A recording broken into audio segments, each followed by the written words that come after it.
Hi everybody, welcome back to this Advanced Financial Management webinar for the March 2019 exam session.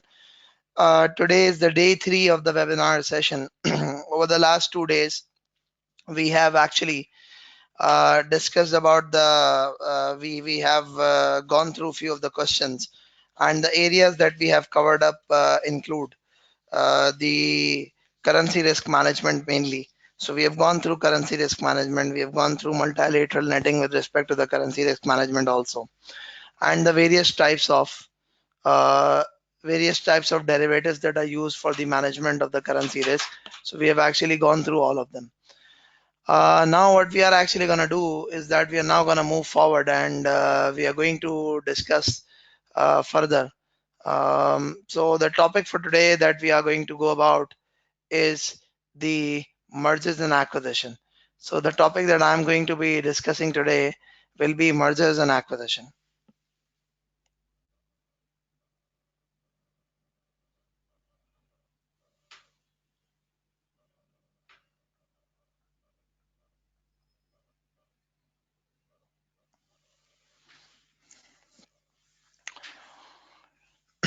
Okay, so let's actually start discussing about this mergers and acquisition. Let's talk. Uh, so mergers and acquisition is a very important area of the syllabus, because in almost every exam session you would find something or the other with respect to the mergers and acquisition. So I'm going to talk about this mergers and acquisition. There are majorly three aspects to the merger and acquisition that one should know. And what are those three aspects? Number one of them is basically which company to go for. Number one of them is which company should we go for the acquisition. At the same time, the second thing is that the value, and the third one of them is basically how to finance the merger and acquisition. So these are the three main things that one should always know whenever dealing with the merger and acquisition. What are those three things? Number one of them is basically which company should we go for when it comes to the acquisition. At the same time, what should be the value that should be assigned to the company? And lastly, how should this merger and acquisition deal should be financed? So these are the three important things. Now, what I am actually going to do is that I'm going to talk about I'm going to talk about first of all the various types of valuation techniques, and then we are going to move further.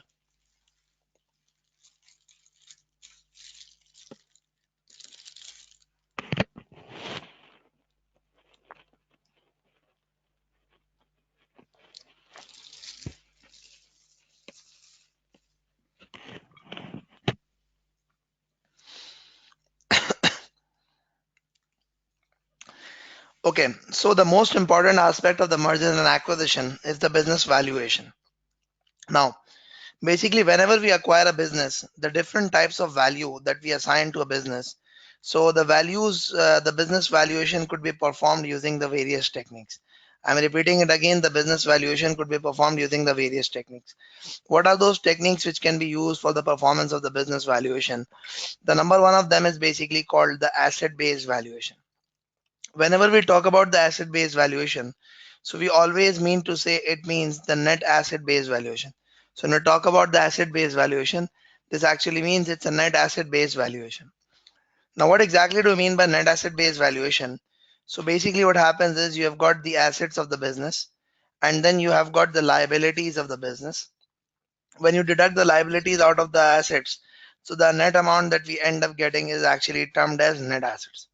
So when we talk about computation of the value of the business, so value of a business is basically computed on the basis of its net assets.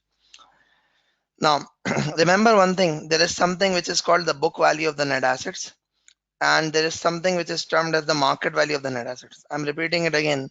There is something which is actually termed as book value of net assets, and there's something which is termed as market value of net assets.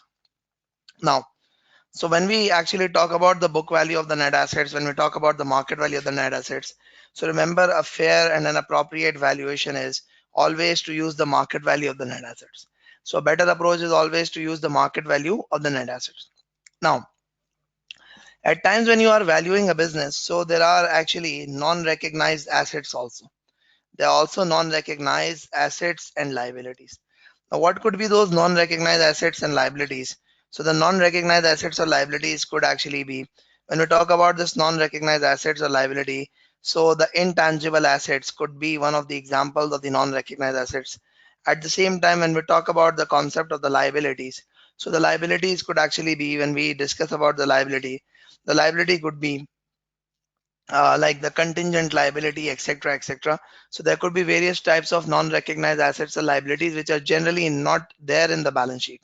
So when you are valuing a business, you need to ensure that you consider non-recognized assets and non-recognized liabilities also. So basically, one of the forms of valuing a business is the asset-based valuation. Now, the second one of them is actually termed as cash flow-based valuation.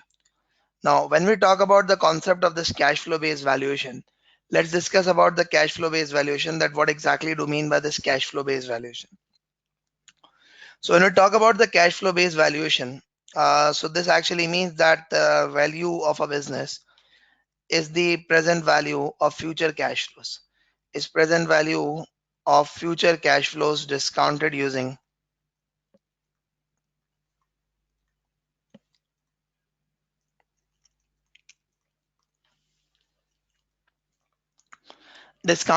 relevant rate. So when we talk about the cash flow based valuation, so it's actually like this: value of a business is the present value of the future cash flows discounted using relevant rate. Now what next is there?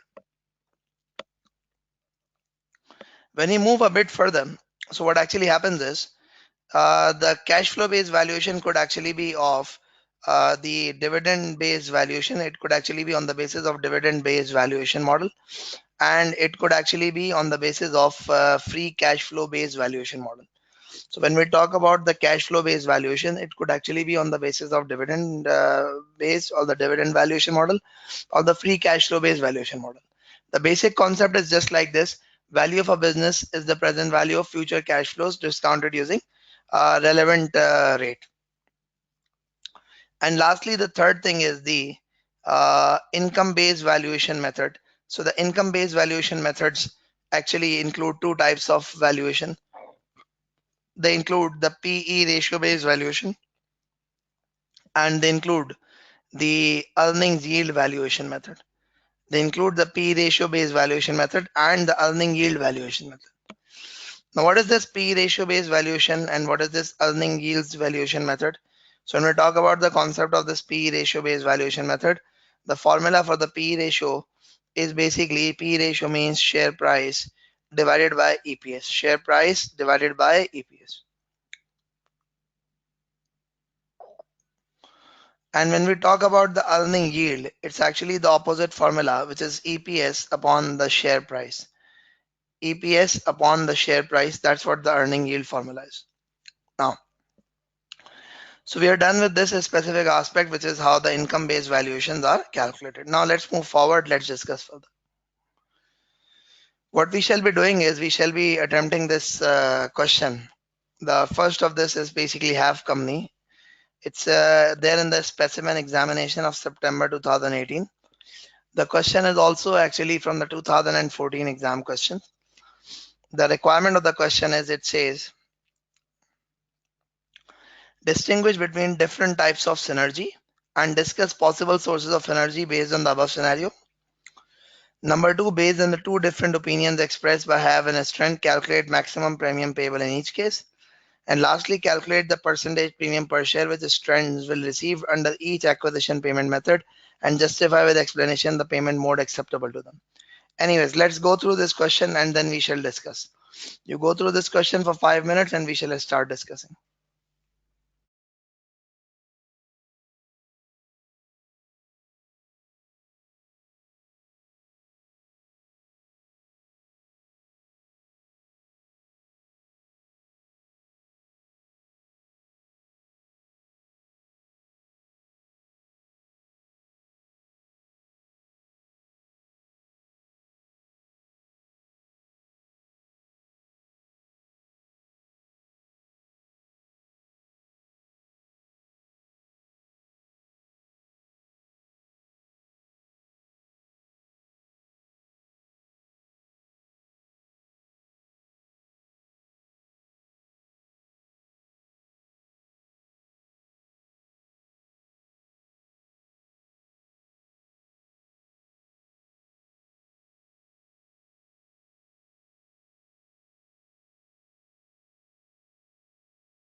Okay, so now let's just discuss about it. The first thing that we shall be discussing is, it says distinguish between different types of synergy and discuss possible sources of synergy based on the above scenario. So when we talk about the different types of synergy, so the synergy, what exactly do you mean by synergy? So synergy actually means whenever you acquire a subsidiary, whenever you acquire a company, so what happens is because of the acquisition, there are additional benefits that arise. Now, a simple example of synergy is there is a company called Company A and there's a company called Company B. Now, Company A has a value of 100 million, Company B has a value of 40 million. But when both of these companies combine and they become Company AB, so their value actually becomes 160. I'm repeating it again. There's a company called Company A and there's a company called Company B. So Company A is basically it's 100 rupees worth. Company B is actually worth USD 40. When they combine together, they're not worth 140. Instead, they're worth more than 140. So this is actually called synergistic effect, which is the additional value, which is also 2 plus 2 equals to 5. Koshalius, that's how it is. So that's what the synergy concept is. Now, when we talk about the concept of this synergy, so synergy actually is of three types. Now, what are those three types of synergies? One of them is actually termed as cost synergy. The other one of them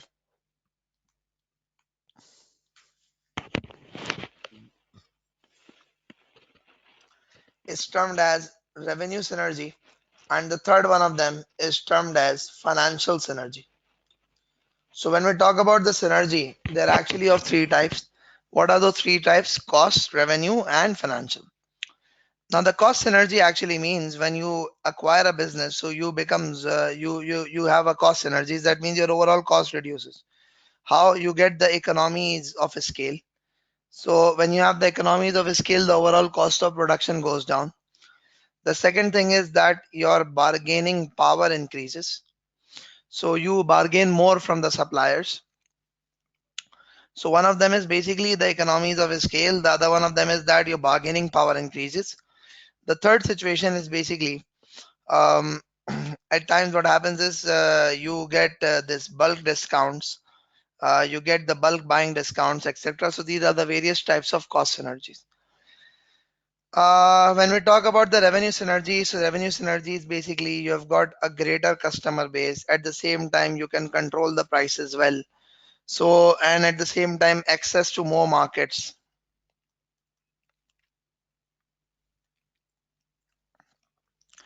These are the various types of revenue synergies that arise. And the last one of them is the financial synergy. Financial synergy is actually about the benefits financially. Now, what could actually that be? That could actually be the tax savings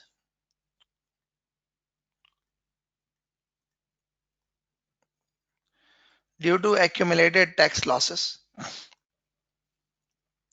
So there could actually be the tax savings due to accumulated tax losses. Furthermore, if you talk about it,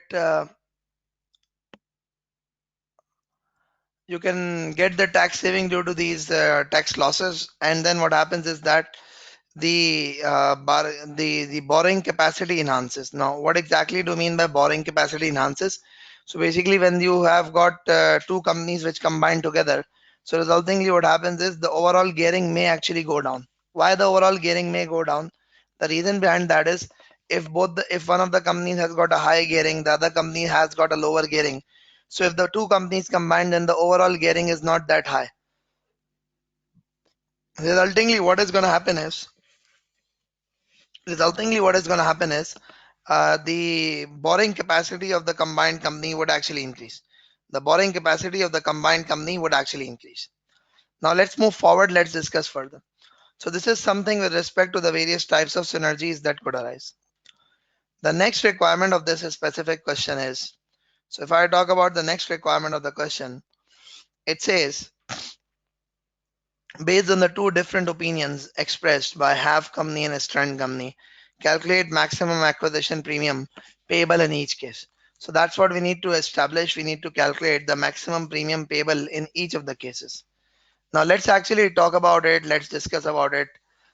So number one of them is basically,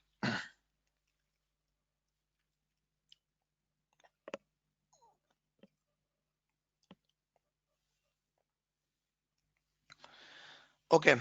Um, it says in the question, it says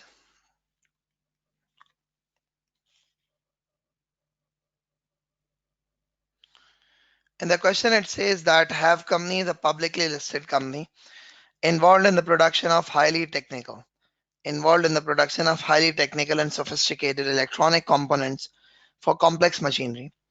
It has a number of diverse and popular products, an active, an active research, an active research and development department, and what else is there? And a significant cash reserves and a highly talented management who are very good in getting products to market quickly. So that's what they have. Now, what next is there? It says a new industry which have companies looking to venture into is biotechnology, which has been expanding rapidly, and there are strong indications that this recent growth is set to continue. So they are planning to invest into biotechnology, however, have limited experience in this industry. Therefore, it believes that the best and the quickest way to expand would be acquiring a company already operating in this industry. Now, it says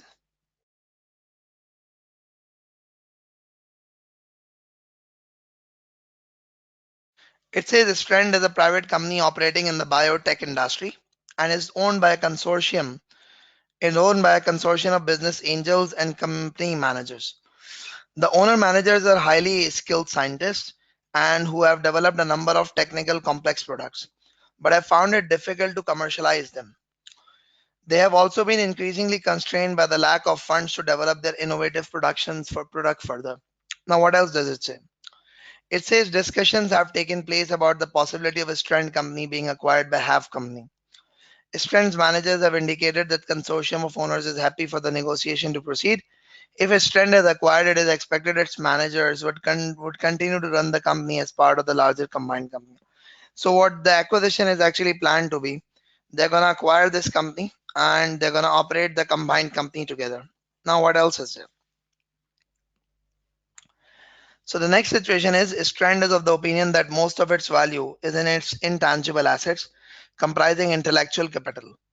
Therefore, the premium payable on acquisition should be based on present value to infinity of the after-tax excess earnings the company has generated in the past 3 years over the average return on capital employed of the biotech industry. Now, what does it say? It says that basically there is a concept called when you have got few intangible assets. So, in order to establish the value of the intangible asset, there is a concept called CIV. There's a concept called CIV. Now, what is that called concept? That's called calculated intangible value. It's actually termed as calculated intangible value.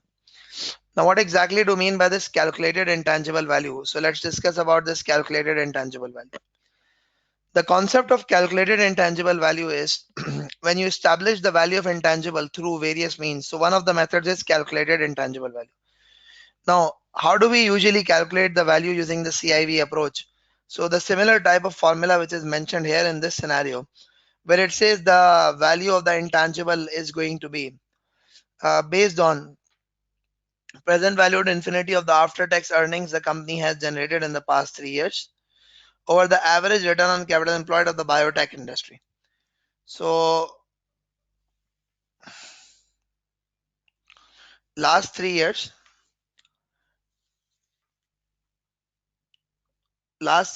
what you will have to do is that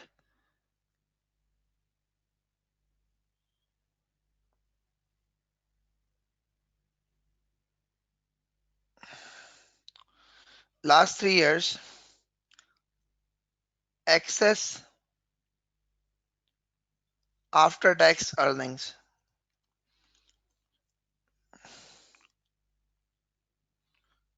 less. How do you establish this excess after-tax earning? So you establish it like this. How you establish it like this? Profit after tax less return on average capital employed whatsoever amount that you get, you need to discount the amount to infinity. You need to calculate the present value. You need to discount the amount by this X amount, by R. Now, let's talk. So, it says that the premium payable is to be calculated. However, have is of the opinion that premium should be assessed on synergy benefits created by the acquisition and changes in value due to changes in price to earning ratio before and after acquisition. So it says given below are extracts of the financial information for have and Strand for 2001, 2 and 3. So earning before taxes given, non-current assets are given, current assets are given, the share capital is provided, reserves are there, non-current liabilities and the current liabilities. So these are the things that are actually available. Now what next is there? It says the current average PE ratio of the biotech industry is 16.4 times, and it has been estimated that a Strand company's P ratio is 10% higher than this. So what does it say? It says that current P ratio of the biotech industry is 16.4 times, and it has been estimated that a Strand company's P ratio is 10% higher than this. Now what else is there? However, it is thought that the P ratio of the combined company would fall to 14.5 times after the acquisition.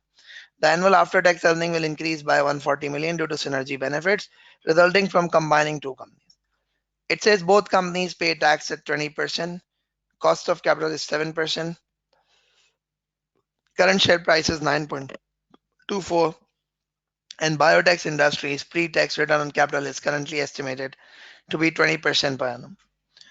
Now the next situation is acquisition proposal. So we're not going to calculate the acquisition proposals right now. First of all, I'm actually going to calculate about the existing value, which is the two different opinions expressed by the both have company and Strand company. We need to calculate the maximum acquisition premium payable.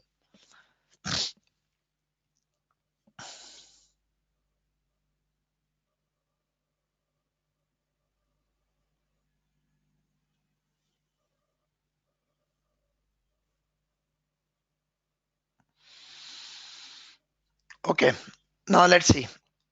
First of all, if we consider the Strand company's viewpoint, let's talk about it. Now, first of all, what happens is you need to actually calculate the average capital employed.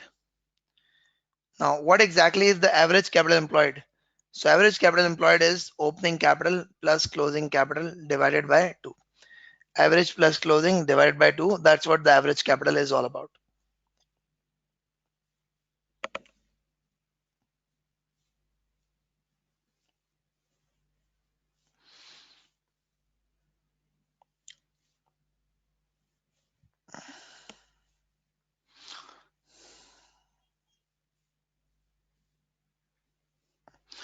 And the other formula for the capital employed is total assets minus current liability, or you could use the formula which is equity plus non-current liability. So what I'm actually going to do is that I'm going to say that 2001, 2002 and 2003.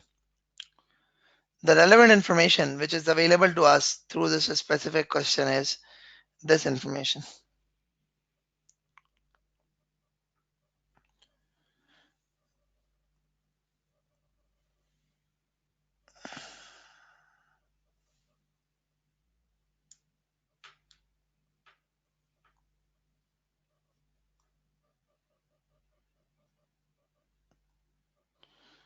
Okay, so if I talk about this, then what happens is this is 2001, this is 2002, this is 2003. So resultingly what happens is if this is 2001, 2 and 3, so what actually happens is you have got these things, which is the total assets minus current liability. So you've got this 801 plus 198 and minus the non-current liability, minus the current liability, which is actually going to be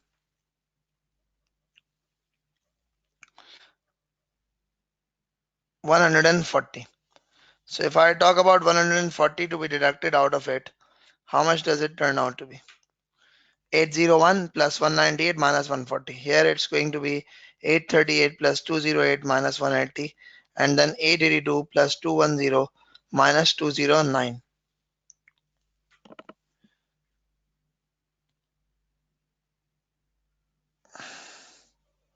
Well, generally when we talk about the capital employed, so capital employed is always average capital employed means opening plus closing divided by 2. But in this case, the capital employed has to be calculated like this. How? Either total assets minus current liability or the equity plus non-current liabilities.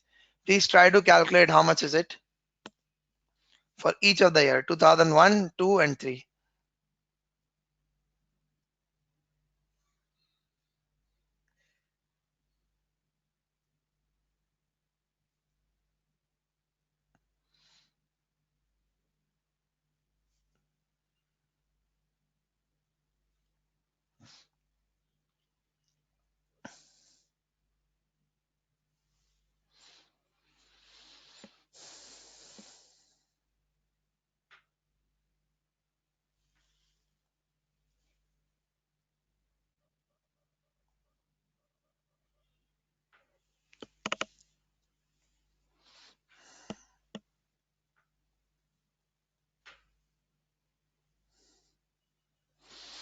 Okay, so this is what we have.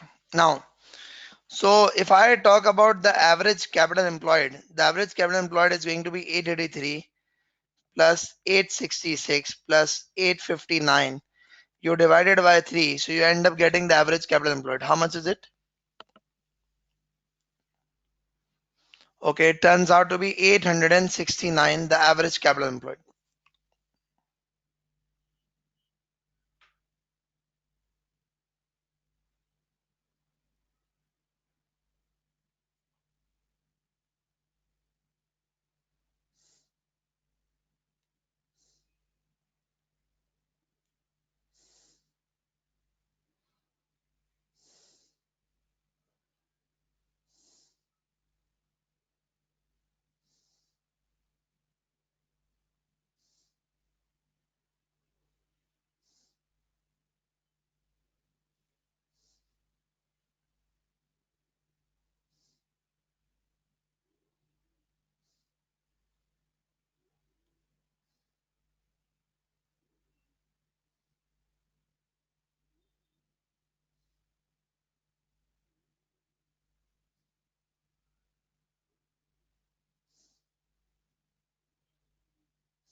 Okay, so 869 is the average capital employed.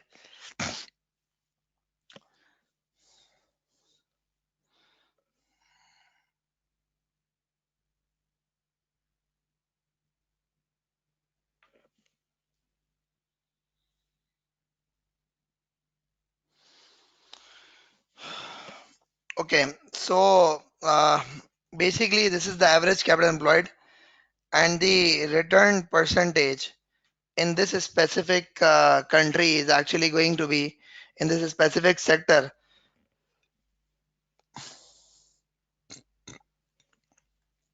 is 20%. So if I say 869 into 20%, how much is it?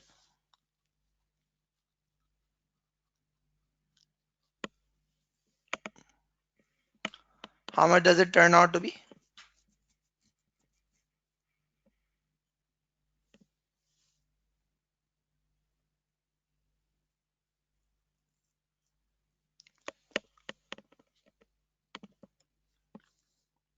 Okay, 173.9. So basically, based on average capital employed and with a 20% return, an average company would generate 173.9. So what were we being told? We were being told that the value of the intangible asset should be valued using this specific formula, that it should be based on present value present value to infinity of the after tax excess earnings the company has generated in the past 3 years over the average return on capital employed of the biotech industry. Now, if we talk about this after tax earnings for the last 3 years, let's discuss about the after tax earning. Before I go on for the discussion of the after tax earning, I'm going to say that what is the before tax earning? What is the average before tax earning? So average before tax earnings turn out to be what? It turns out to be 397 plus 370 plus 352 divided by 3. How much does it turn out to be? Okay, 373. So it turns out to be 373. Now, what we would do is that we would say that earning before tax is 373. Average return on capital employed is 173.9. So these are the excess earnings before tax. These are the excess earnings before tax. So how much does it turn out to be? 170.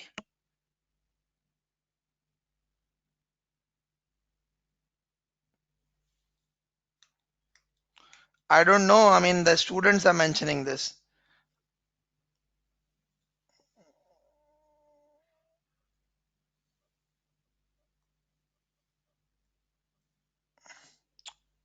So it turns out to be 199. How much does it turn out to be? It turns out to be 199. Now, if it is 199, so what would happen is there is going to be an extra tax at the rate of 20%. So 199 into 20%, how much does it turn out to be?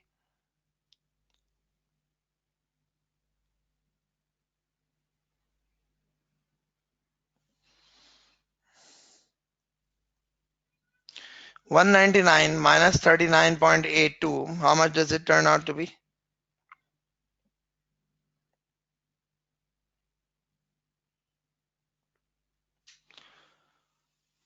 159.18. Okay. Now, so what are we being told? We're being told that the excess premium should actually be the present value to infinity of the annual after tax earning in excess of the average capital employed. So that means the premium payable is going to be established like this. How? 159.18 divided by 7%, because when we talk about the perpetuity factor, it's 1 upon r. So it's going to be divided by 1 upon 8. 1 upon 7, multiply by 1 upon 7%.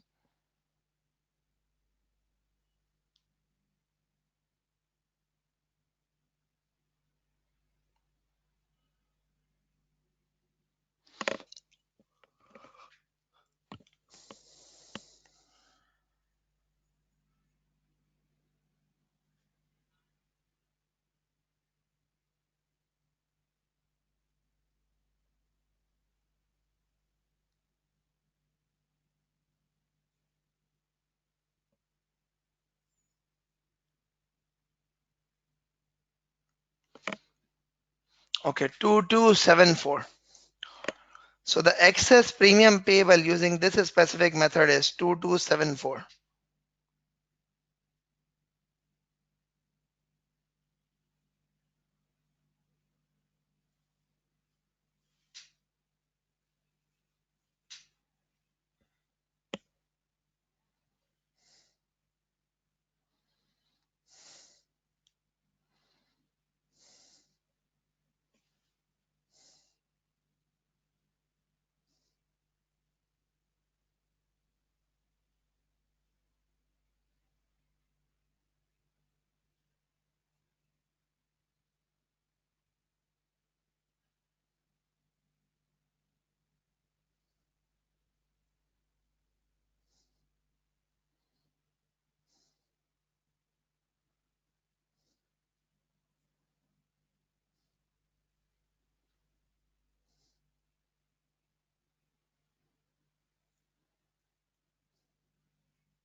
Okay, so now let's move forward. So we have calculated the premium using one of the methods. Now let's talk about the other method. So the other method is basically um, based upon the PE ratio based method. Now what exactly is the method? Let's discuss, let's recall.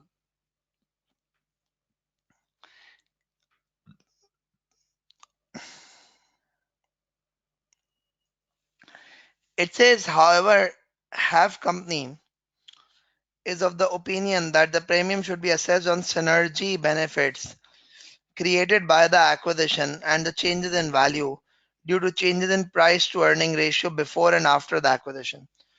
So it wants to actually calculate the value on the basis of the changes in the based upon the synergy benefits that would arise. Now, it says the current average P ratio of the biotech industry is 16.4 times, and it has been estimated that a strength company's P ratio is 10% higher than this. However, it is thought that the P ratio of the combined company would fall to 14.5 times after the acquisition. The annual after-tax earnings will increase by 140 million due to synergy benefits. From combining both the companies, both company pay tax at 20%. Annual cost of capital is this. The current share price is 9.24 and the biotech industry has a return of this. Now, how would we calculate this specific value? Let's discuss.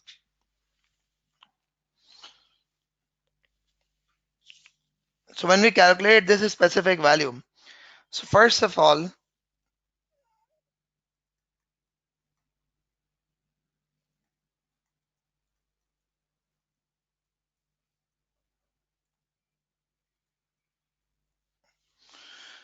the premium based on P ratio method. So what is the value of have company and what is the value of strand company? So if I talk about the value of have company, we are being told that the have company's share price is right now 9.24. So it would turn out to be 9.24 multiply by number of shares. So the number of shares is 600 divided by 0.25. What is the value of the have company right now?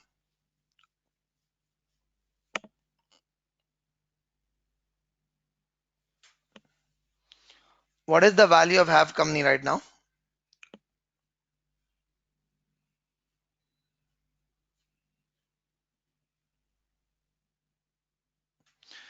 Okay, it turns out to be 22176. Okay, and if we talk about the strand company right now, so what happens is the earning before tax of a strand company right now are basically 397. So if we apply the tax at the rate of 20%, so we end up getting the profit after tax. How much is the profit after tax?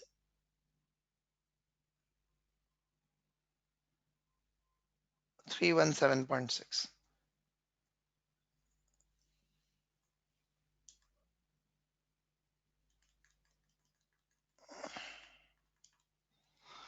Okay, so this is 317.6. Now, if you multiply this with the P ratio of 16.4, how much does the value turns out to be? In fact, not 16.4. That's the industry's P ratio. Their P ratio is 10 times higher.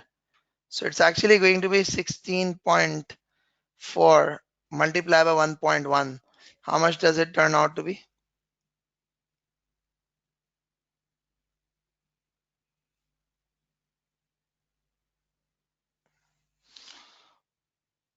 Uh, 1804.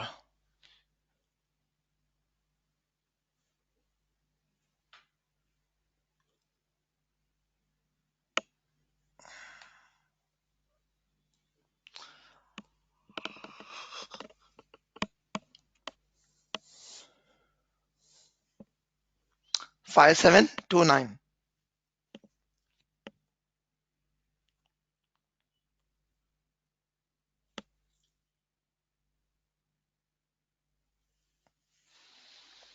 Okay, so this is 5729. What's the total value of both these companies?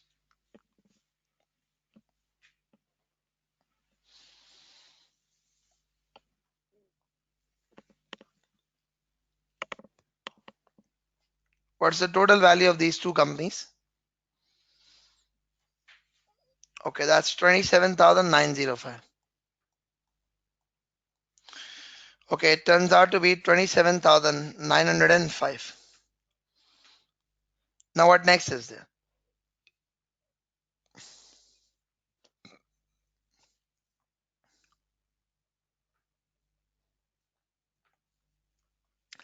When we talk about combined, Tasneem, no, the entire answer will not be correct, taken incorrectly. It's just going to be one single steps of which you will lose marks. That's it. Now, when we talk about the combined company, so what is going to happen with the combined company? With a combined company, what is actually going to happen is the the combined company's profit after tax is going to be this have companies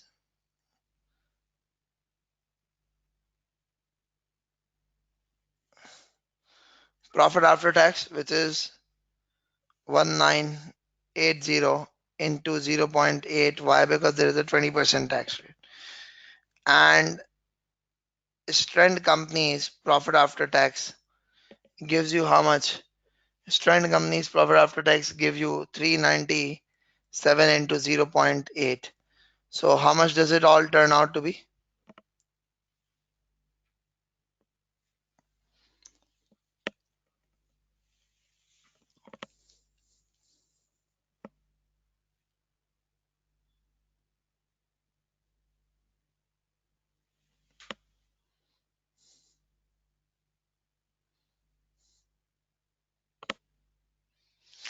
Okay, 1584 and 317. And what is the total?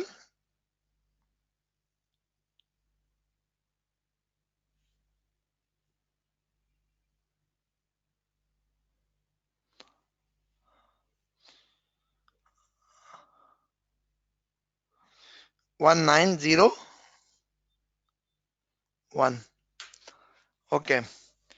And the PE ratio is expected to be 14.5 times for the combined company. Sorry, there's actually going to be a post-tax synergy. And synergy of 140 is going to be added to it. So how much does it turn out to be?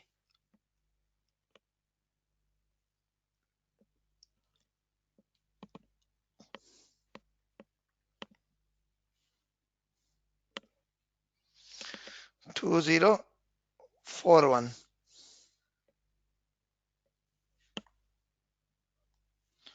So this is 2041. Then you multiply it with what? 14.5, the P ratio. So resultingly you end up getting the value of combined company.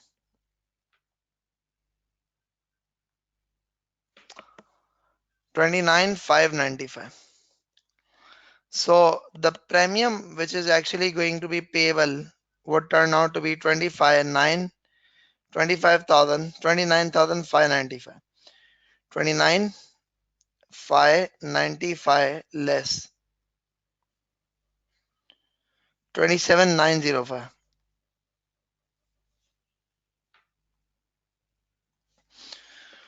So what is it? What does it turn out to be?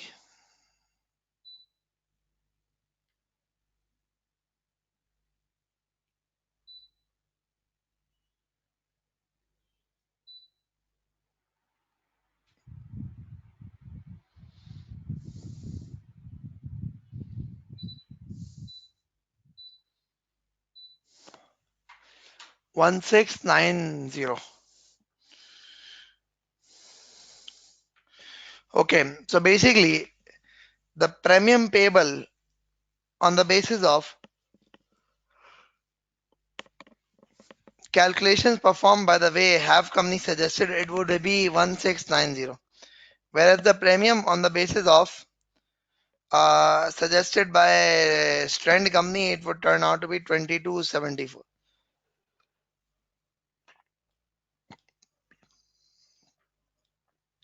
Is it okay to everybody?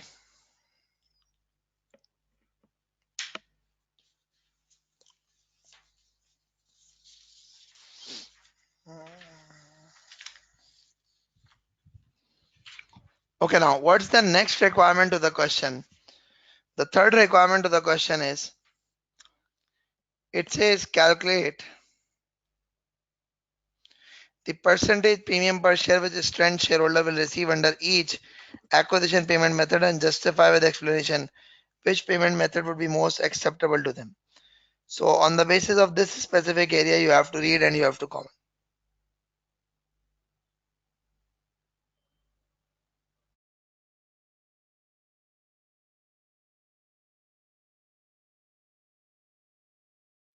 Try to attempt on your own and then we shall discuss in 5 minutes.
Okay, so let's just start off. Now, what next is there? It says have company has proposed to pay for the acquisition using one of the following three methods. Number one of them is a cash offer.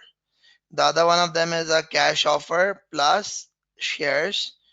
The third one of them is a cash offer plus $100 3% convertible bond for every $5 nominal value. In 6 years, the bond can be converted into 12 half shares or redeemed at par value, etc., at nominal value. Now, so what are we required to do? We required to do this thing that we need to calculate the percentage premium per share, which a strength company's shareholder will receive under each acquisition method, and justify with explanation which payment method would be most acceptable to them. Now, what next is there? So, uh, so let's discuss now.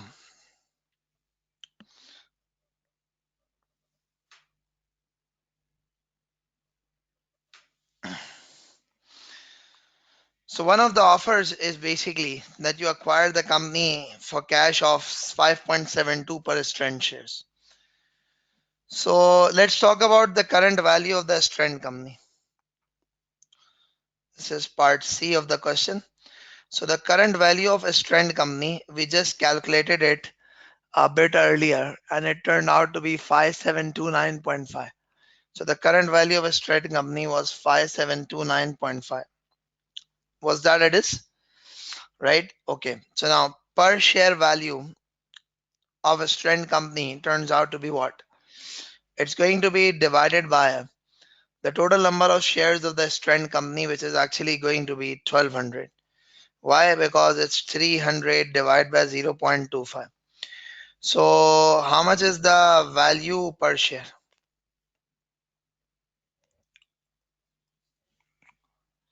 How much is the value per share? Okay, so the value per share is 4.77. Now,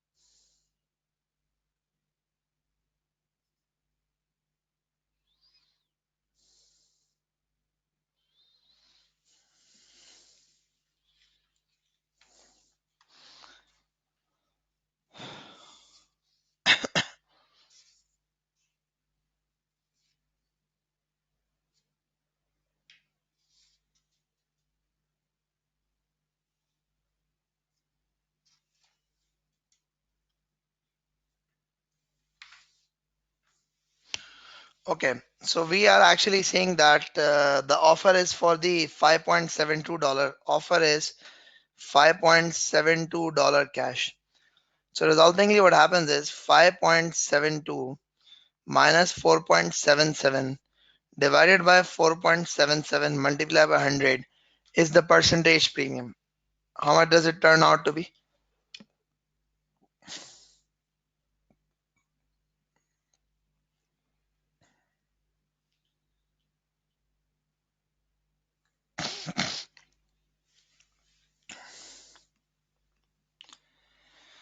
Because we are paying 5.72 per share, which is the value of each share was 4.77. So if you're paying 5.72 per share, that means the difference is whatever the difference, you compare it with the denominator. So it turns out to be 20%. How much does it turn out to be? 20%.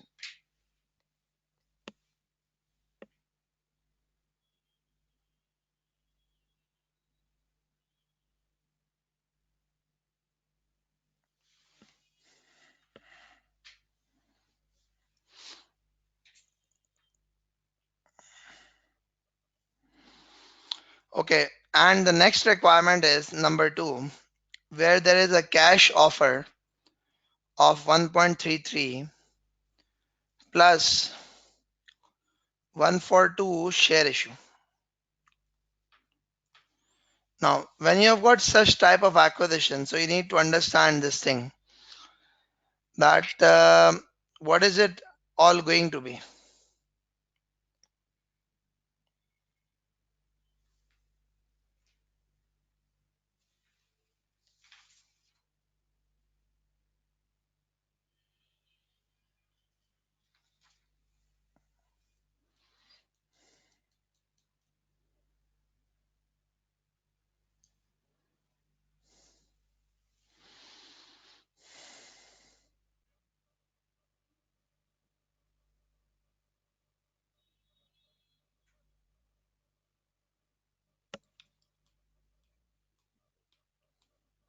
Now, there are two ways of doing it, so I'm going to explain this and what exactly are those two ways of doing this. First of all, let's just try to understand this thing. The have company and a strand company would become a single company. Have company and a strand company would become single company.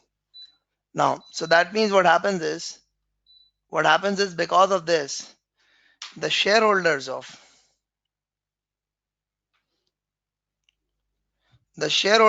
this strand company would become the shareholders of this single company. So we need to see the revised value of the share. We need to see the revised value of share. Now, how would we establish the revised value of the share? Let's talk about the revised value of the share. I'm going to open up this thing. Let's talk.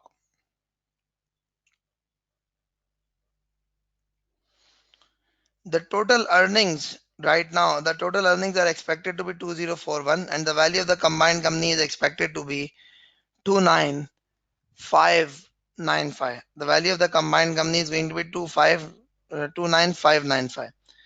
So basically what happens is the value is going to be 29595 and the number of shares are going to be what? The existing shares of have company, which is basically 2400 plus new issue of shares, because for every two share we will issue one share. So there are 1200 divided by 2 multiplied by 1 gives you 600. So this becomes 3000. Now, so if we talk about it, then what happens is revised value per share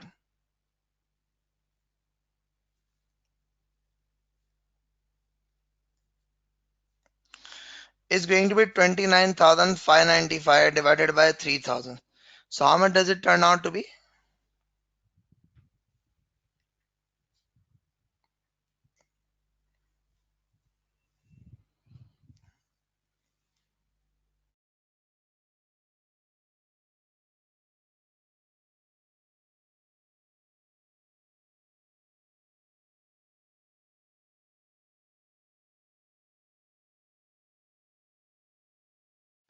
Okay, so the revised value is 9.865. Now let's see. If I am a strand company shareholder, if I am a strand company shareholder, what am I getting? For every two shares of mine, I'm getting one shares of half company plus 133. So the share that I'm getting has a value of 9.865. There's also a cash of 1.33. So the resultingly, how much is the total amount that we get?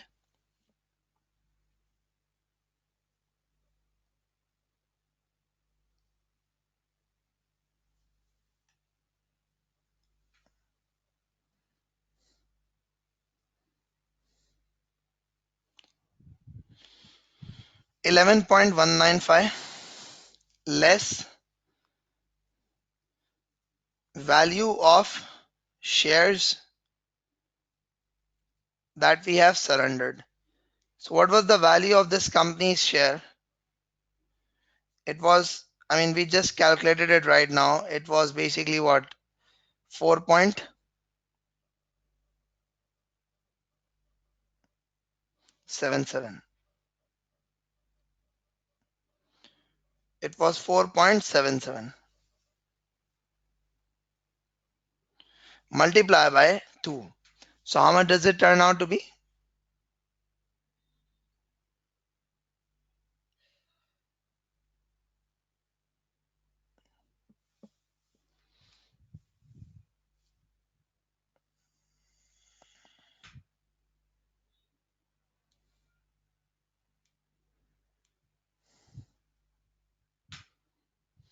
Okay, 9.54. So what is the difference between these two?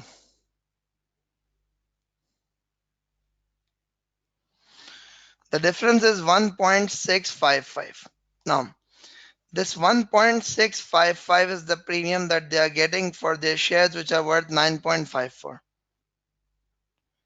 So this turns out to be 17.35%. So basically the premium turns out to be 17.35%. Now, the examiner's solution to this question is different.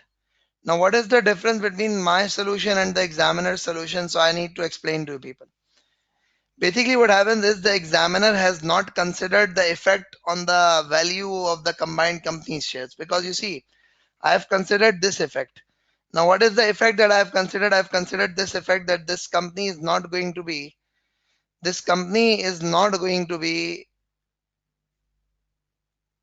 a single company. It's now going to be a combined company. So when you will have a combined company, so what happens is the shareholders of this have company would become the owners of the combined company. So they would have the shares of the combined company. So if they are surrendering their own shares, they're getting the shares of the combined company plus they're getting additional cash. So the total amount of the amount is they're getting is 11.195 against surrendering shares worth 9.54. So you get 1.655 as a premium, which is turns out to be 17.35%.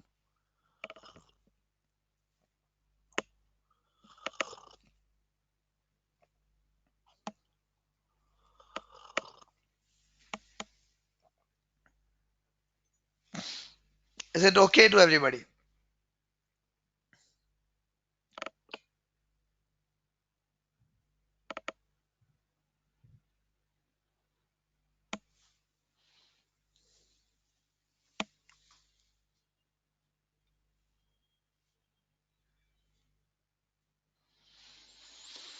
Okay, lastly, the third one of them is basically the third offer.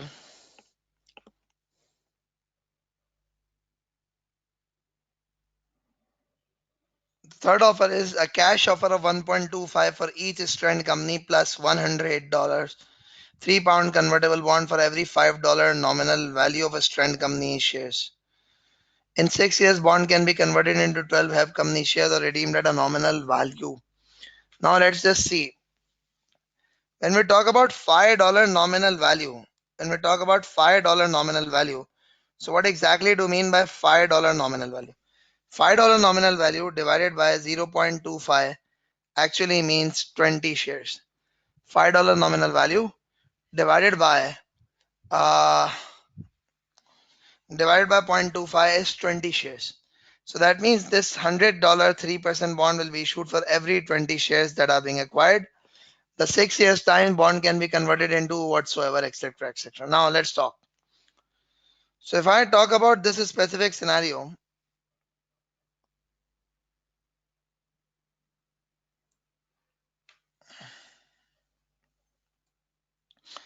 so we are going to say that the third payment option is you are paying cash, which is basically 1.25, and you are giving loan note, which is the worth of 100 for 20 shares.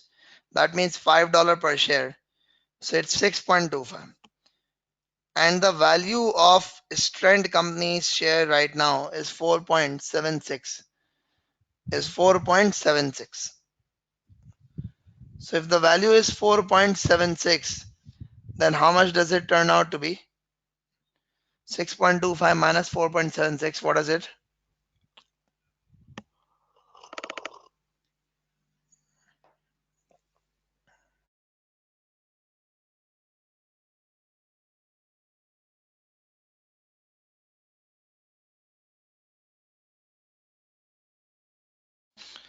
1.49. So this 1.49 gain divided by 4.76 is what?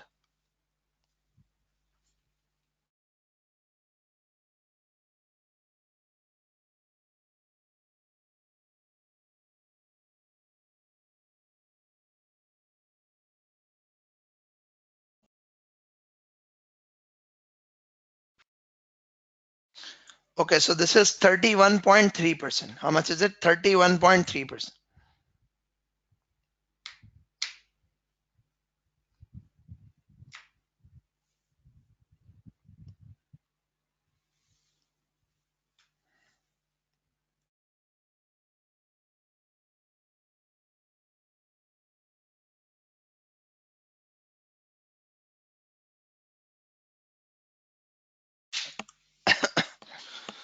Okay, now let's move forward. Let's discuss further.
Can you hear me now?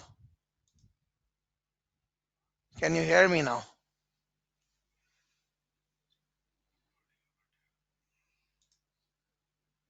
Okay, so that's fine. That's fine. Thank you. Okay. Anyways, now coming back to it. So basically, what happens is when we talk about it. So resultingly, this as I was mentioning that when we talk about this cash offer, so the cash offer gives you immediate cash, but does not give you a right to the future growth of the business. If you go for cash plus bond, it gives you some amount of cash, plus it gives you bonds, and which the bonds are convertible, so that means it gives you a future right to convert the bonds into shares also.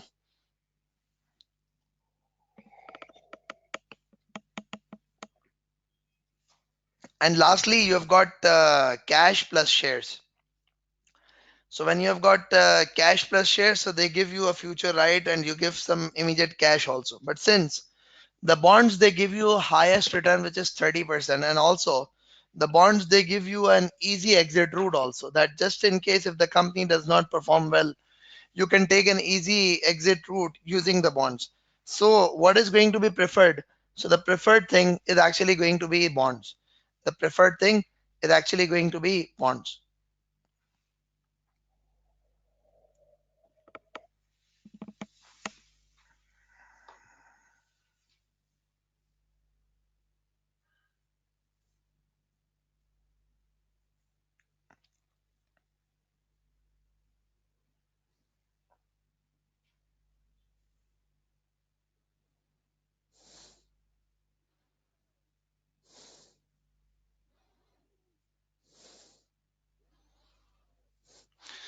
Okay, so that marks the conclusion of this question, which is have company. So we have attempted this question. We have gone through that how this acquisition would go about, and etc. etc. Nabil, we are not being given sufficient information that we value the bond. Otherwise, had we been given sufficient information, we would have surely valued the bond.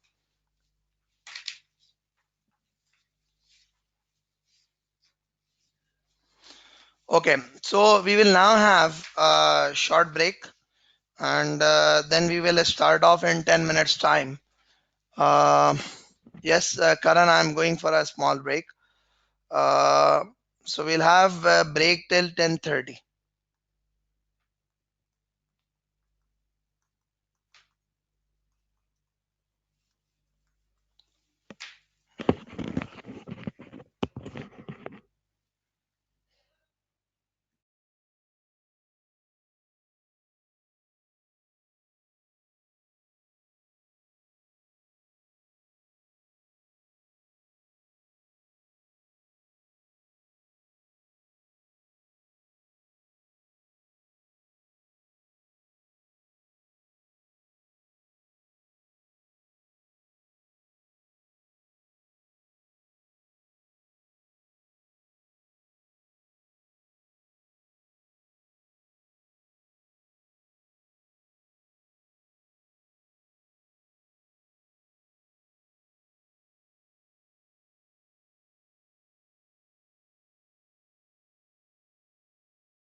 Okay, so let's just start off with this question. The name of the question is Lloyd Company. The name of the question is Lloyd Company.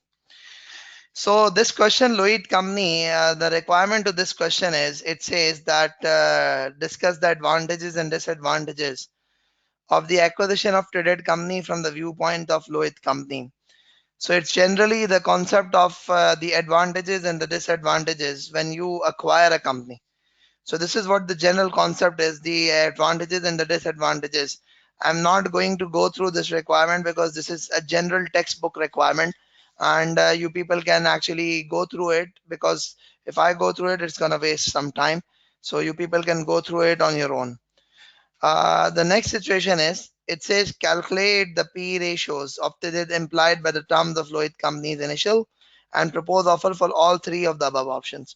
So we need to calculate the P ratio for all three of the above options. And lastly, it says calculate and comment on the funding required for the acquisition of traded company. It says calculate and comment on the funding required for the acquisition of traded company and the impact on Lloyd Company's EPS and gearing for each of the three options given. So basically what do we need to do is that we need to say that how much is the amount of the funding that would be needed for the acquisition of traded company and the impact on Lloyd Company's earning per share and gearing for each of the three options given below. Now let's talk about it. Let's discuss. So if I talk about it, it says that Lloyd Company, a listed company, is a major supplier of educational material, selling its products in many countries. It supplies schools and colleges and also produces learning material for business and professional exams. Lloyd Company has exclusive contracts to produce material for some examining bodies. Lloyd Company has a well-defined management structure with formal process for making major decisions. It says that although Lloyd Company produces online learning material, most of its profits are still derived from the sales of traditional textbooks. It says Lloyd Company's growth and profits over the last few years has been slow and its directors are currently reviewing its long-term strategy. One area in Lloyd Company has become much involved is the production of online testing materials for exams to validate the course and textbook learning. Now what next is there? It says Lloyd Company has recently made a bid for Tidit Company, a smaller listed company that it also supplies a range of educational material, but has been one of the leaders in the development of online testing and has shown a strong profit growth in recent years. All of the traded company's initial five founders remain on its board and still hold 45% of the issued share capital between them. So it says all of the traded company's initial five founders remain on its board and still hold 45% of its issued capital between them. From the start, Traders director have been used to making quick decisions in their areas of responsibility. Although listing has imposed some formalities, Traded has remained focused on acting quickly to gain competitive advantage. It says that five founders continuing the strong leadership. Now it says Lloyd's initial bid of 5 shares in Lloyd Company for 3 shares in Traded. So basically 5 for 3 shares is what the offer is, was rejected by Traded Company's board. Therefore, there has been further discussion about the two boards since the initial offer was rejected, and Lloyd's board is now considering a proposal to offer Traded Company shareholders 2 shares in Lloyd for 1 share in Traded Company or a cash alternative of 22.75. It is expected Traded shareholder will choose one of the following options. So what are the various options that are being offered? So the various options that are being offered to the shareholders is basically they are offering that what you could do is that you could go for 5 shares,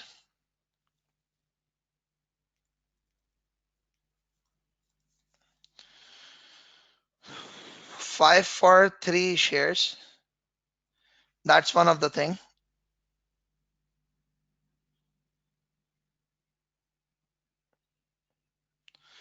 Alternatively, 2 for 1 share, or alternatively another thing is cash of 22.75 per share.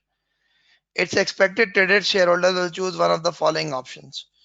So the options that the shareholders would choose is basically one is 2 for 1,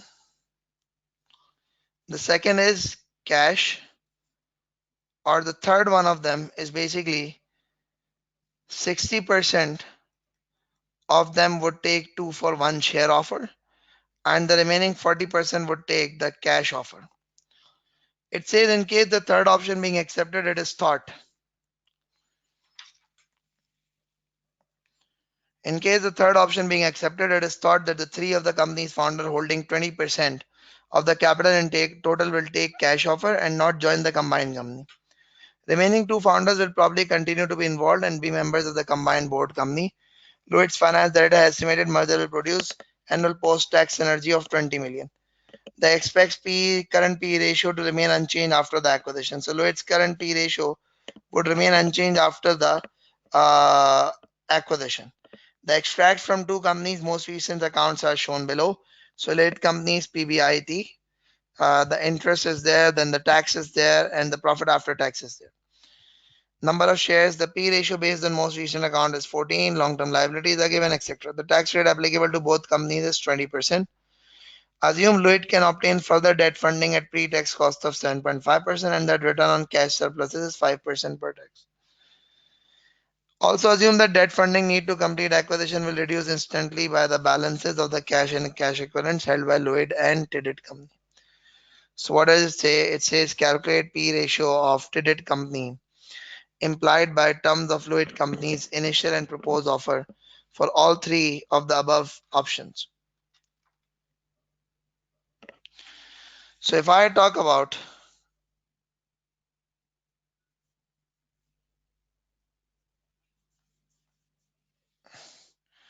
Tidit company's P ratio, the P ratio is actually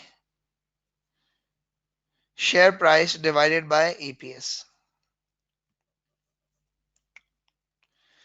EPS of Tidit company is actually going to be 128 divided by 90 million. How much does it turn out to be?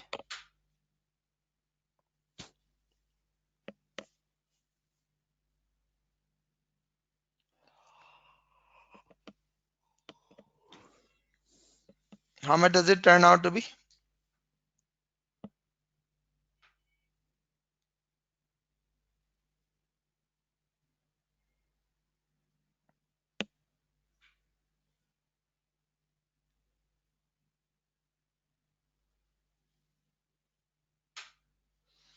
Okay, 1.422. 1.422 is what your EPS is. 1.4222 is what your EPS is. Now what next is there? Let's talk.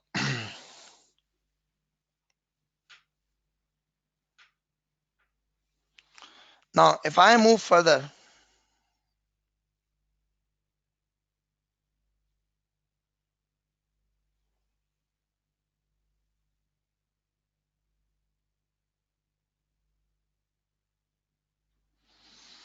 if I talk further, so in the case number one, what have we done? We need to know the existing value of Lloyd company's share. So the PE ratio is share price divided by EPS. The P ratio of Lloyd company is 14 multiplied by 296 divided by 340 gives you EPS. So you end up getting the share price of Lloyd company. How much is the share price of Lloyd company?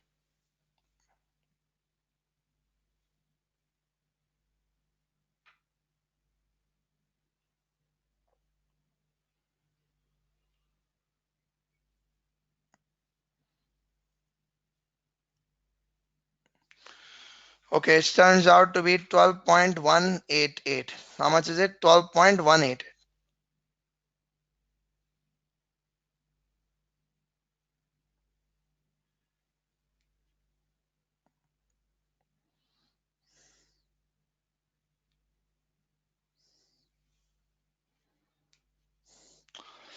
Okay, now, so let's just try to understand.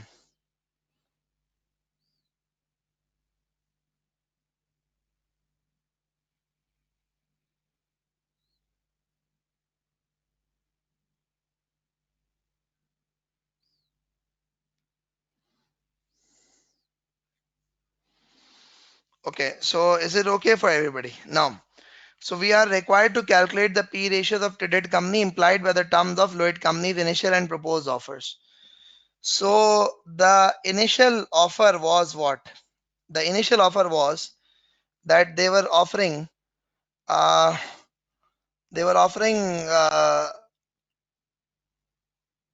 5 shares for every 3 shares.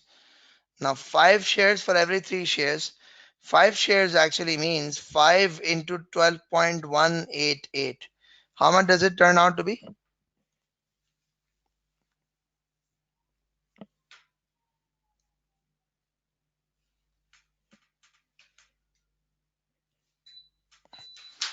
Okay, so the original offer for traded was 60.94 for a total of 3 shares. For a total of 3 shares. So how much does it turn out to be per share? How much does it turn out to be per share? 20.31. Okay, so basically the PE ratio that was estimated by Lloyd Company was share price, which is 20.31, divided by the EPS of this company, which is 1.4222. 1.4222. So that means this company, the traded company, was valued on the basis of this P ratio. What was the P ratio? Let's calculate, please.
Okay, now it's 14.285.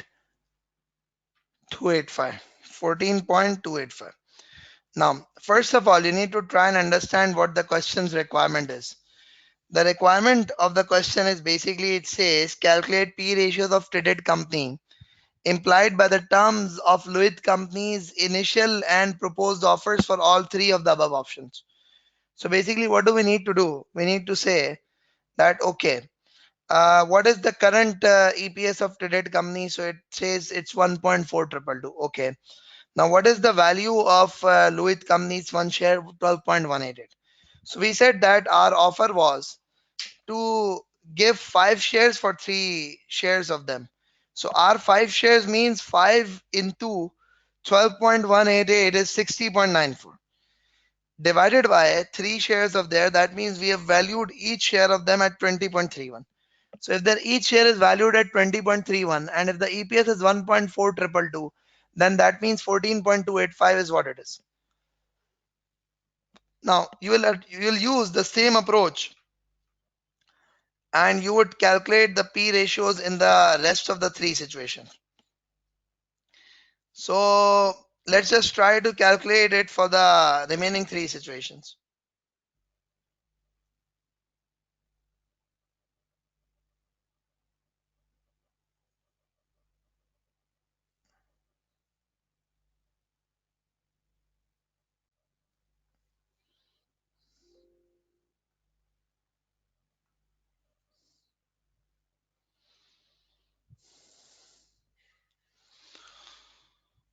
Okay, now. So then the proposed offers. Now let's talk about the proposed offers. If we talk about the proposed offers, what is actually going to happen with respect to the proposed offer? Let's discuss.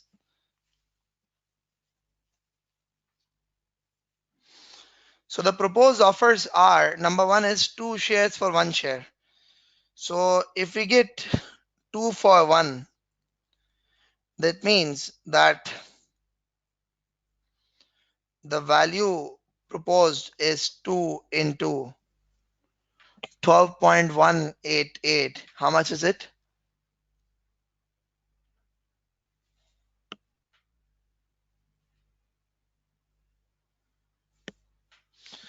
24.376. So the per share also turns out to be 24.376. Now resultingly, the PE ratio is going to be 24.376 divided by, which is the share price divided by EPS 1.4222. How much is it?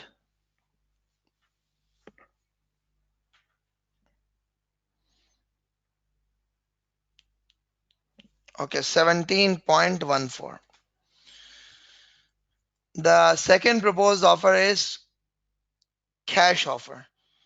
So the P ratio is going to be 22.75 the cash divided by 1.4222. How much does it turn out to be?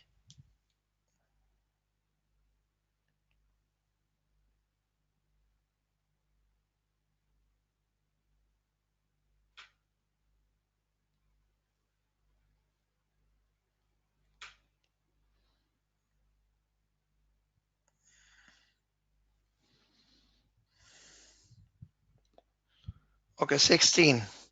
Now let's try to calculate for the third one. Let's try to calculate for the third one.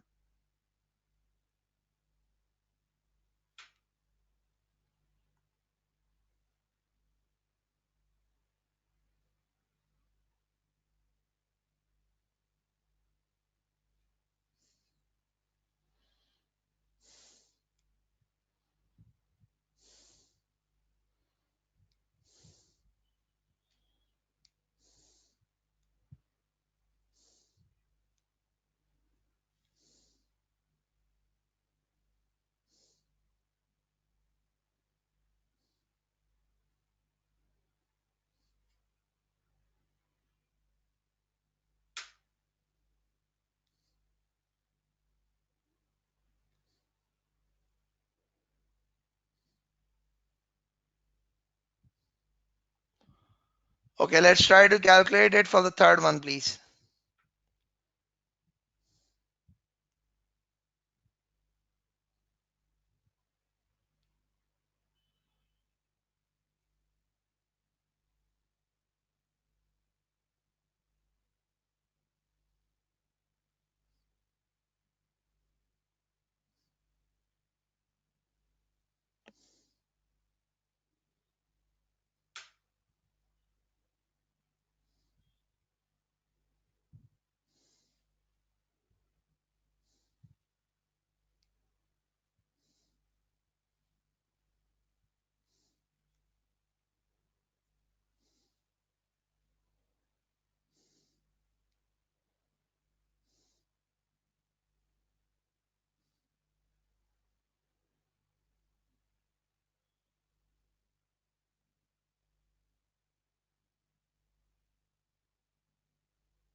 Okay, now if we talk about this third one, it says 60% of the shareholders will take up the two shares for one share offer, and the remaining 40% will take the cash offer. Now we need to establish the overall worth of the business.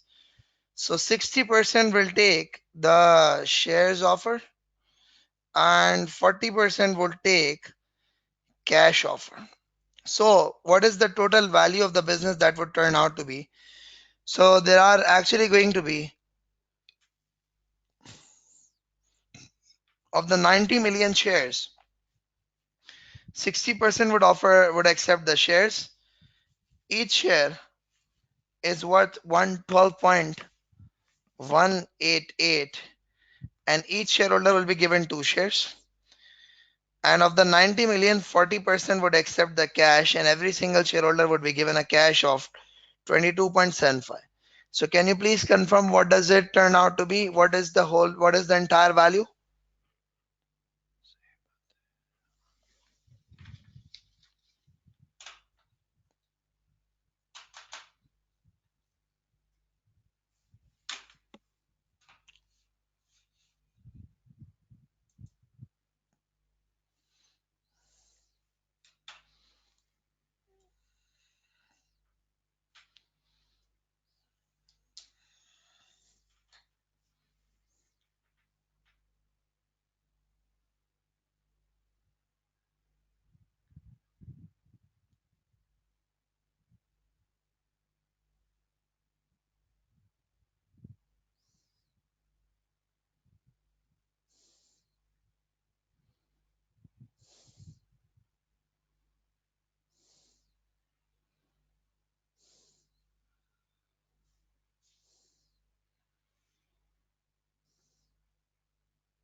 90 is the total number of shares. 1316 plus 819 plus 819. So how much does it turn out to be?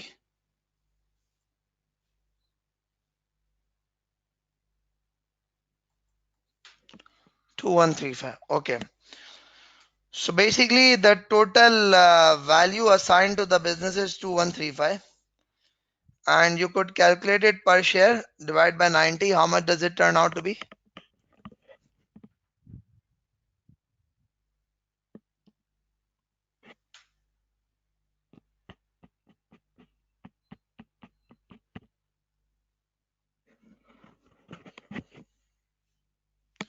Okay, so it turns out to be 23.73. Now, if it turns out to be 23.73 or 72, so the P ratio is actually going to be 23.73 divided by 1.4222.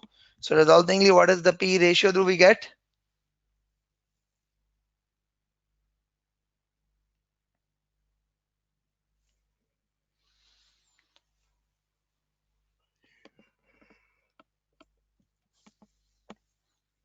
16.7 times. Okay. Now, so basically one of the requirement of the question was that you need to calculate the PE ratio at which traded company's share would be trading. Now let's see.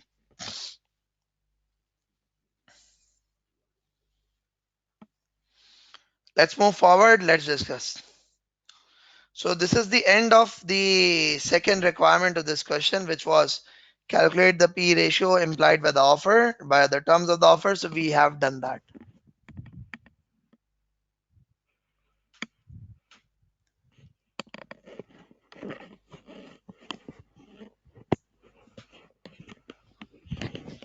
Yeah, Shelly Devi, that is also possible.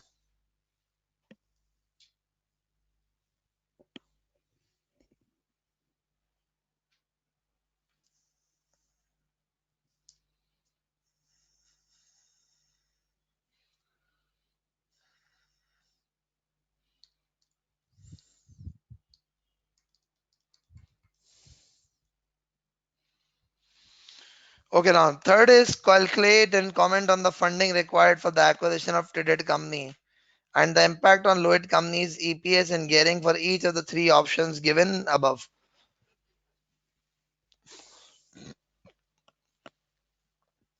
So one of them is the funding required.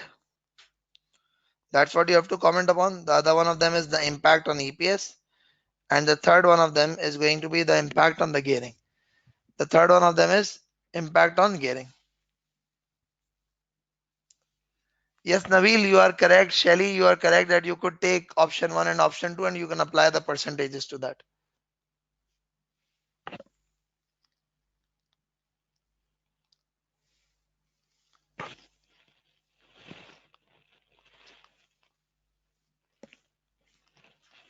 Okay, let's move. Let's discuss. So it says that assume that it can obtain further debt at pre-tax cost of 7.5% and that the return on cash surpluses is 5% pre-tax. The return on cash surpluses is 5% pre-tax.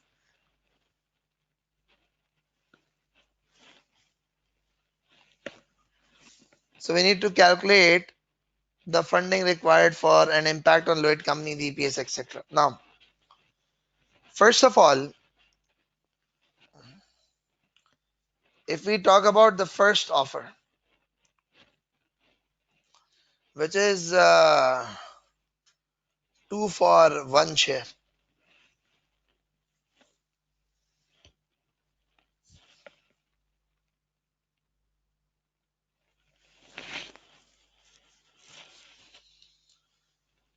So there is actually going to be no funding required. Why? Because you would simply be issuing the shares. At the same time, the EPS would be affected plus the gearing would be affected. Now, how would the EPS and the gearing be affected? So let's discuss about it. The current profit after tax is the current profit after tax is 296.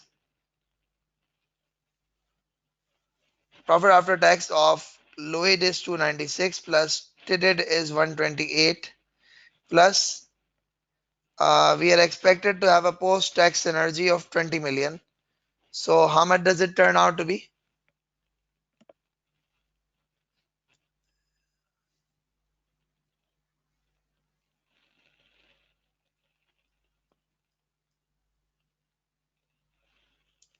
Okay, triple four is your profit after tax.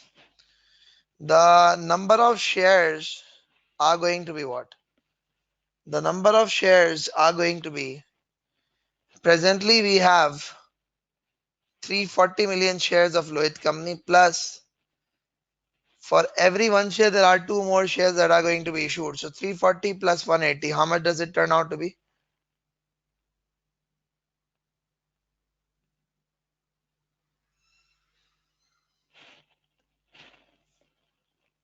Okay, 520. So if we talk about the EPS, how much is it going to be?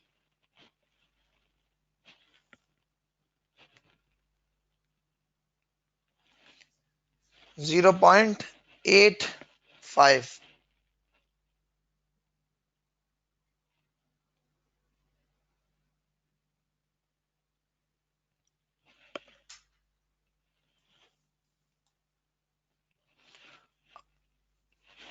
0.854. Okay, so when the examiner says that what is going to be the impact on the EPS, so the impact on EPS is the EPS would go down to 0.854 from 1.142 or 412. What is it? 1.142.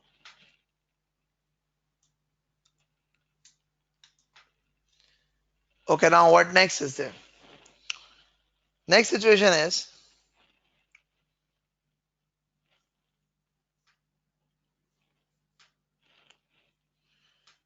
the impact on gearing is going to be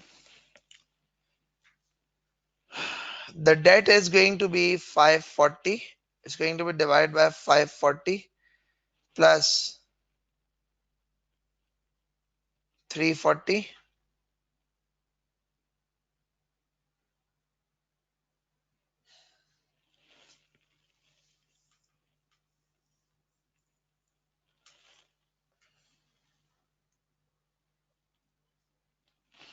In fact, for the gearing, what we would have to do is that we would have to calculate the market value of equity. So once you will calculate the market value of equity, how would we do the market value of equity?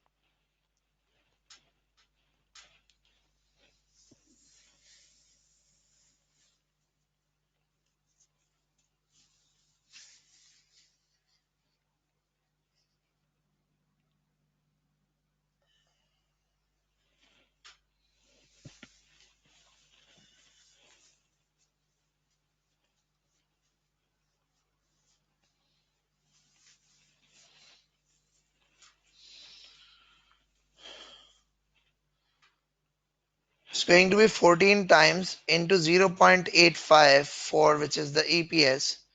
So you get the value of one single share multiplied by 520, which is the total number of shares of the business. So how much the market value of the equity turns out to be? 11.956. Okay. So basically the gearing ratio in this specific scenario is going to be the debt will be 540 for this company, Lloyd company, plus there's going to be 193, the debt for the traded company, divided by market value of equity, which is 11.956. How much is the market value of equity? 4056. Sorry. It's 4056 plus 540 plus 193. So that is what the gearing ratio is going to be. Can somebody please confirm how much is it going to be?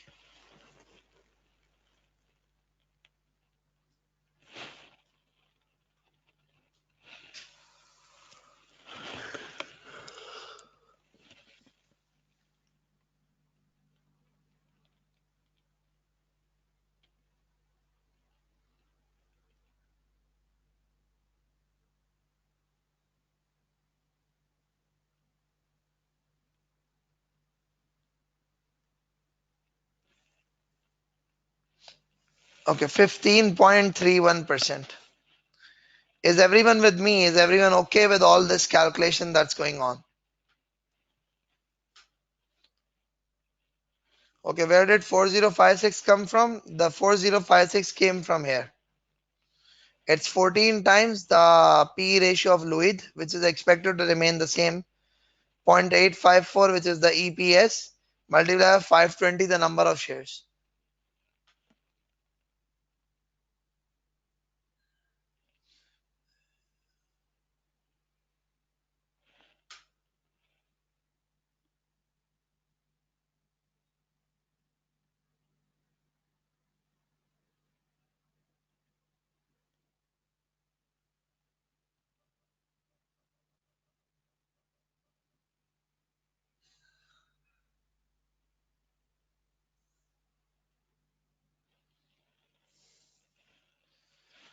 Okay, so we are done with this specific first offer because our requirement was you have to calculate the impact on EPS and the gearing. So we have done this for the first one. Now let's try to do it for the second one and you can then repeat it for the third one. So for the second one, what is going to happen is the cash offer. If they accept the cash offer, then what is actually going to happen? The amount of funds needed is going to be 22.75 multiplied by 90. How much does it turn out to be? 22.75 multiplied by 90.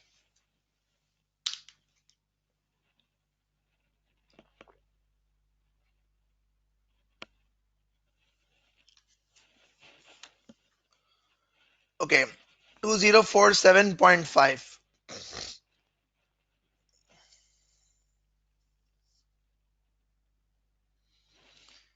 and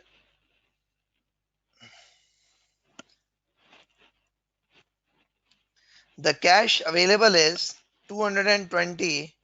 Cash is available with Louis. 64 is the cash available with Tidid. What's the total amount?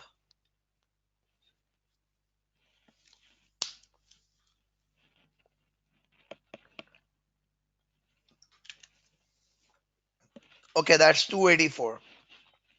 So 2047.5 minus 284. 284 is the total available cash because this is the cash available with Louis. And when you'll acquire Tidid, so this is the Tidid's cash that would come to you also.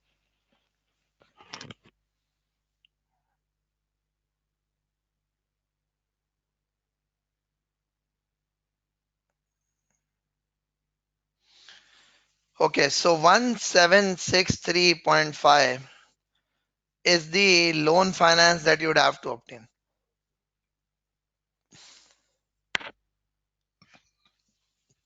Now, when we talk about the profit before interest and tax, it is right now 446. And the return on cash surplus, which is actually going to be lost. So 284, which is the cash surplus lost, multiply by 5%. How much does it turn out to be? Because we are being told that if you utilize your cash surplus currently give you a 5% return. So if we are gonna use this cash to buy the company, then this cash surplus would be lost.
Okay, so what is the cash loss? Okay, Nabil, you see what happens is it says that the surplus cash you earn 5% on that.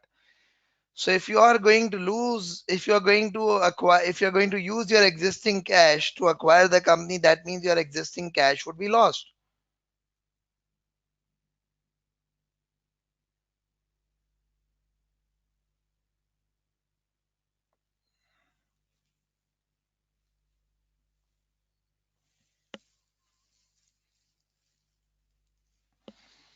Okay, so 28.4 multiplied by 5%, how much is it? 14.2. So this is the decrease in your earnings. At the same time, we will have to calculate the finance cost. The finance cost right now was 74 plus 24, and there's going to be an addition of 7.5% into 1764. Nabil, you see what happens is the profits that you have been showing the PBIT, it includes.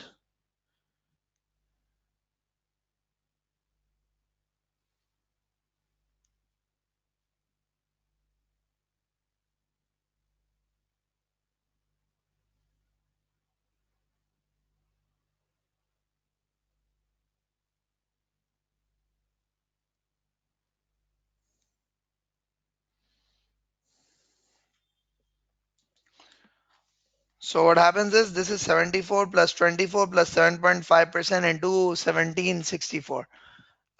So how much is it?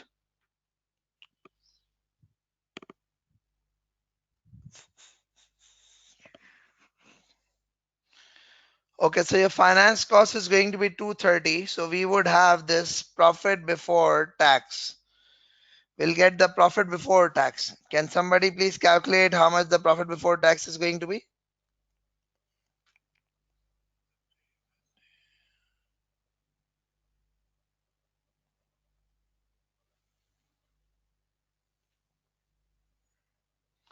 Okay, how much is it going to be? 201.5.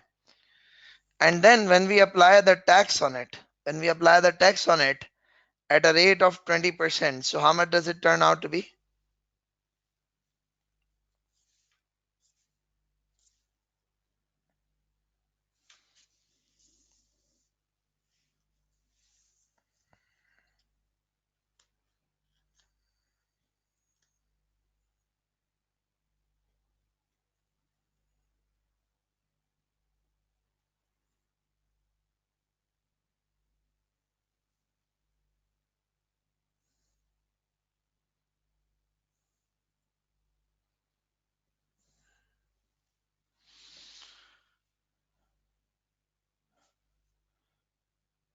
Okay, so we are left with 5 minutes. We need to speed up a bit.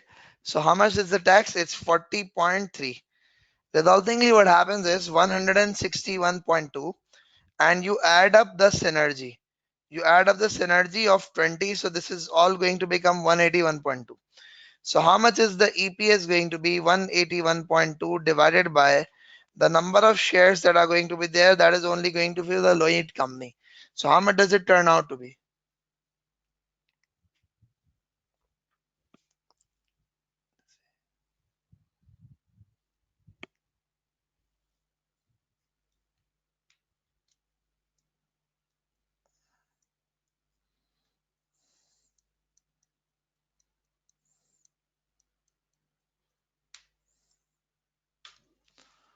0.533. 0.533.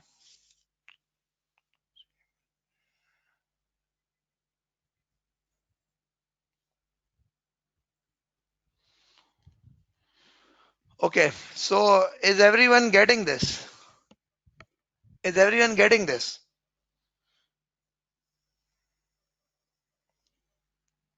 No. Okay. Nabil, what has gone wrong? You get this 446 PBIT.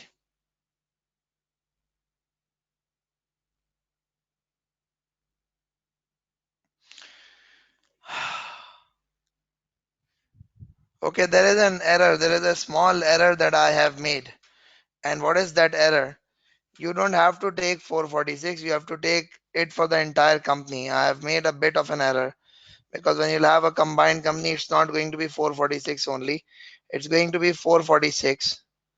It's going to be 446 plus 182. How much does it turn out to be? 628. This is okay. This is okay. This needs to change. How much is it going to be?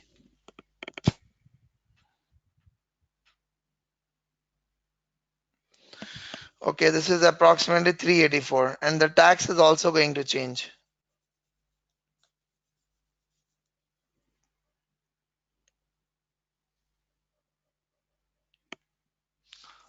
Okay, so it's approximately going to be 77.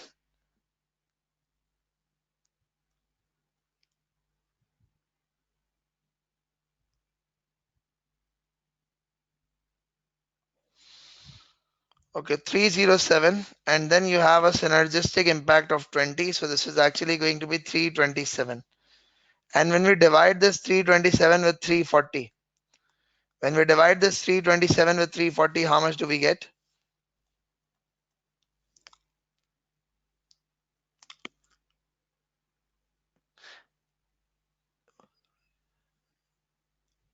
How much do we get? Okay, it's $0.96. Okay. Nabil, the relationship between the cash surplus and this is that you go to this part of the question. It says that the return on the cash surplus is 5% pre-tax. So if you have got cash in your balance sheet, you get a return of 5%. But if the cash has been utilized, that means this return is going to be lost. So whatever do we have right now, there is a return of this 5% included in that. Yes, it's approximately $0.96. So it's approximately $0.96. Nabil, do you get it now?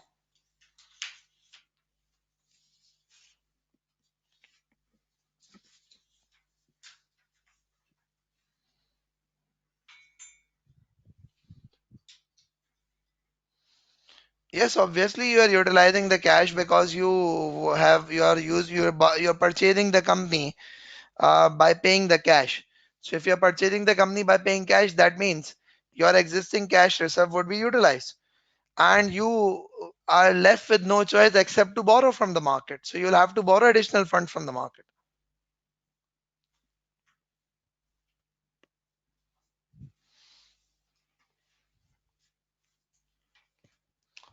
Okay, so is everyone okay with this?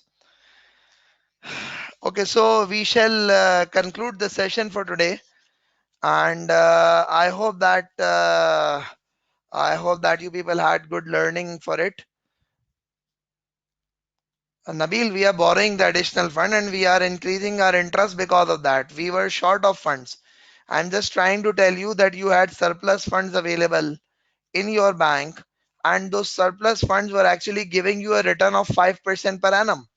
But now, since those surplus funds would be used to acquire the company, so basically, the company, when this additional surplus funds, the income that you generate from the additional surplus funds is actually going to be lost.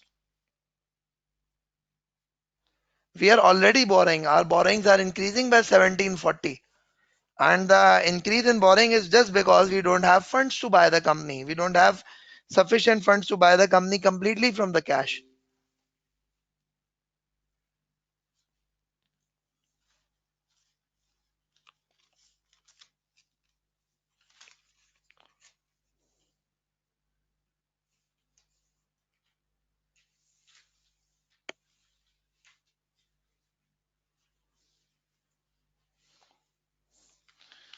Uh, yes, Shelly, I can understand that this merger and acquisition at times it becomes a bit technical, especially considering that you need to consider that how things are going to move with respect to the valuation and all that. So I can fully understand that.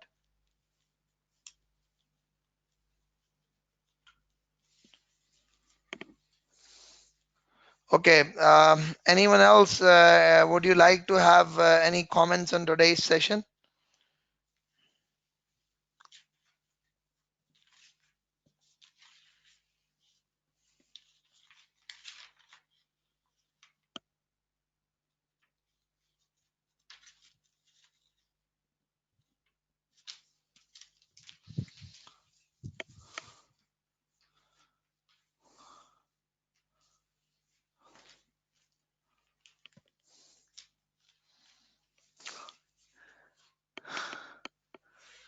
Okay, we'll appreciate if you people could share your feedback for today's session.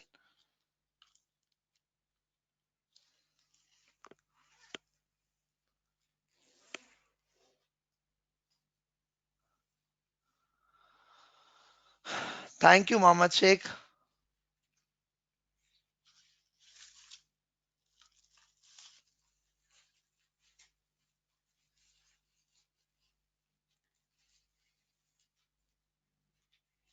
Nabil, we will arrange it at the end of the webinar.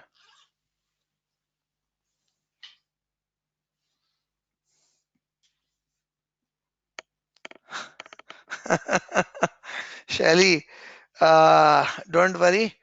You just go through whatever that we have discussed in today's session once again on your own, and hopefully everything would be fine.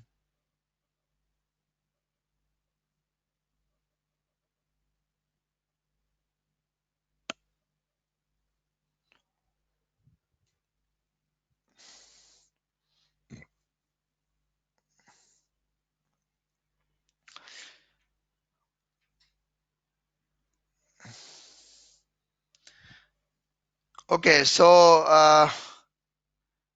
any other feedbacks before we could conclude?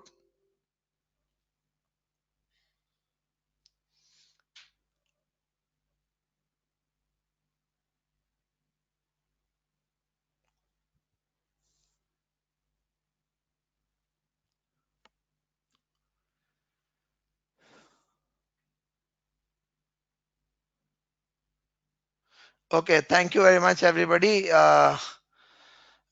See you tomorrow for the final session of this webinar series for the March 2019 exam session. Thank you very much, everybody. Thank you.